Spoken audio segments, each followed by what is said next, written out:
state of California has descended into chaos. Crackdowns by immigration and customs enforcement officials has triggered massive protests in Los Angeles and San Francisco for the third consecutive day.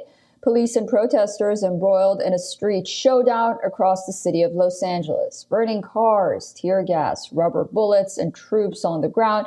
These are the scenes from the streets of Los Angeles, California, the downtown area. It has turned into a protest hotspot. Police and protesters clash near a federal building where California National Guard troops are deployed.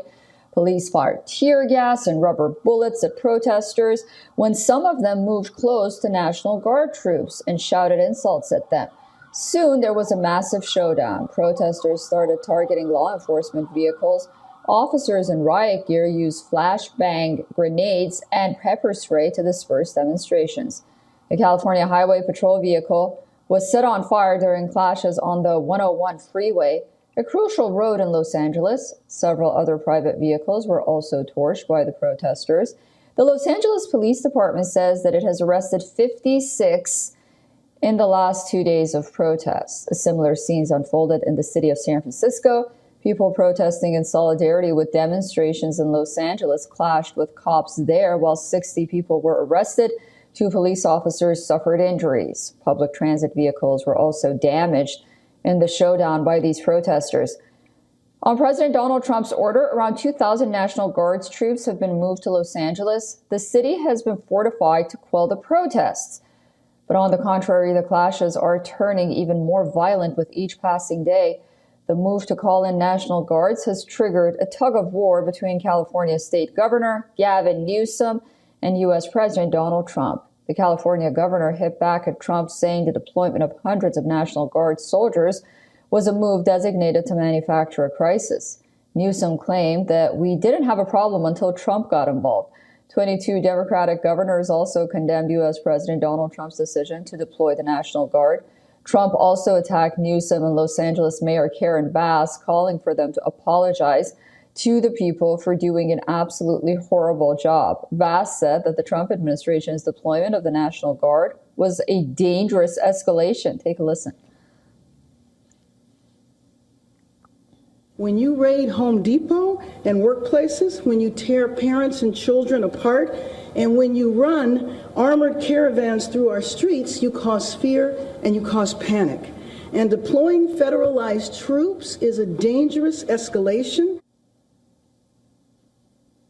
Trump, who has made clamping down on illegal immigration a key plank of his second term, has vowed that the troops will ensure, quote, very strong law and order, while appearing to leave the door open to deploying soldiers in other cities as well.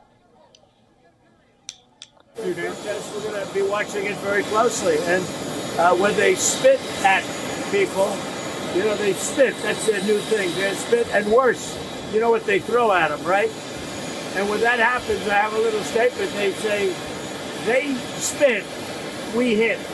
And I told them, nobody's going to spit on our police officers. Nobody's going to spit on our military. Joining us live on the broadcast is Richard William Painter, who is an American lawyer and professor at University of Minnesota Law School. Professor, welcome back to WION. Does the U.S. law allow President Trump to send troops to quell protests? Well, the law under Title 10 allows the president to deploy troops to support federal law enforcement, but all they can do is support the federal law enforcement operations, and he cannot just simply federalize the National Guard for broader law enforcement purposes. That is prohibited under federal law unless there's actually an insurrection. And this is not an insurrection. We have protesters. Most of the protesters are peaceful protesters exercising their First Amendment rights. We have some protesters, though, who are very violent and need to be arrested and criminally charged, setting cars on fire and so forth. But this is something that the Los Angeles Police Department should be able to handle with the support of the National Guard under the command of the governor of California, not the president.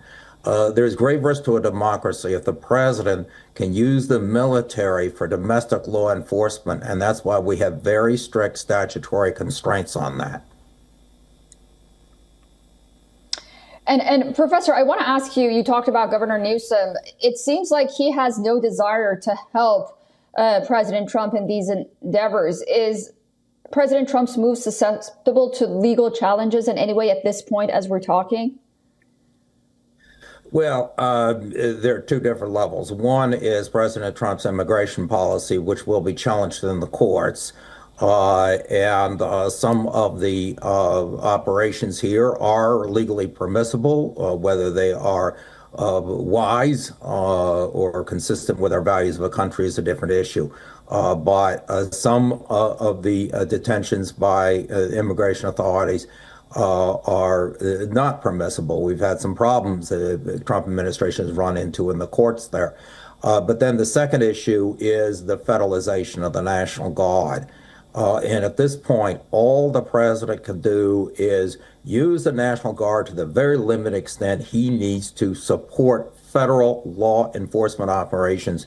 He cannot just simply deploy the National Guard all over the streets of Los Angeles for general law enforcement purposes. That's the job of the state of California and the mayor of Los Angeles, the LAPD, and state law enforcement.